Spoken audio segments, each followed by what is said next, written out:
What do Ned, a homeless man, and the time loop from Groundhog Day in the movie have in common? I think I might have found the answer.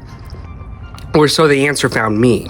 In today's video, I'm going over a theory which I think explains the entirety of the time loop in Groundhog's Day. I was directed to this theory by Punxsutawney Phil himself. And I can't tell it here. I gotta go to where all groundhogs come from. Their burrow. Hear ye, hear ye, hear ye, hear ye. On this day in February, the groundhog has pointed me in the direction of a new scroll. This scroll says, in Groundhog Knees, the chronicle of Phil Connors, being of relevant exploration upon the true nature of the temporal paradox in Punxsutawney. So this is what I was talking about, guys. This is my theory here. I'm going to read from this book here in Groundhog Knees. We've all heard the story of Groundhog's Day. Phil Connors is stuck in a loop until he learns to be a decent guy. But have you ever stopped to ask why? Why Punxsutawney? Why did the loop start right then? Today we're looking at a theory that changes everything. Phil? What if the loop wasn't some cosmic accident? What if the loop was actually a trap set by the most persistent salesman of all time? I'm talking about Ned Ryerson.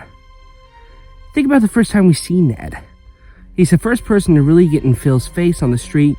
He shouts, "Phil? Phil Connors? I thought that was you." Ned claims they went to high school together, but Phil doesn't remember him at all. In this theory, Ned isn't an old classmate. He's something else entirely.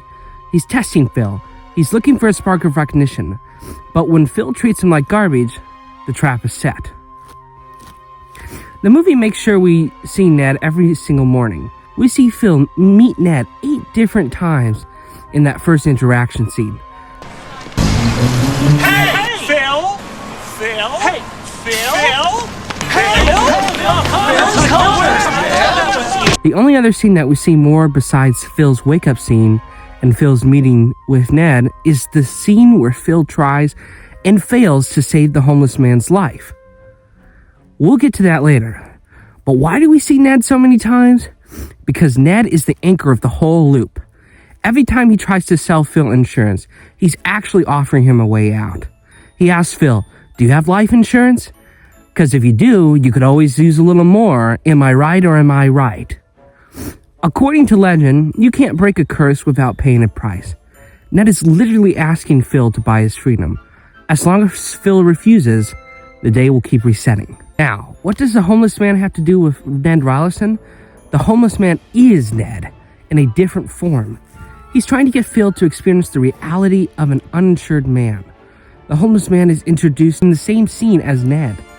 And the only time we don't see them together is when Phil tries to save the man's life, but continuously fails. See Phil face death more than any other single interaction across the entire loop. Ned is playing with Phil's emotional connection to this man to show him the consequences of a lack of insurance. If the man would have been properly insured, he might have survived. This causes Phil to reach a breaking point, and he eventually caves into Ned's offers. We see this at the very end of the movie, in the last scene before Rita and Phil spend the night together. It's the last scene before the loop stops. On the final day, Phil isn't just nice to Ned. He buys every single policy the man has. This is the exact moment the loop finally breaks. At the party that night, Ned says something very strange.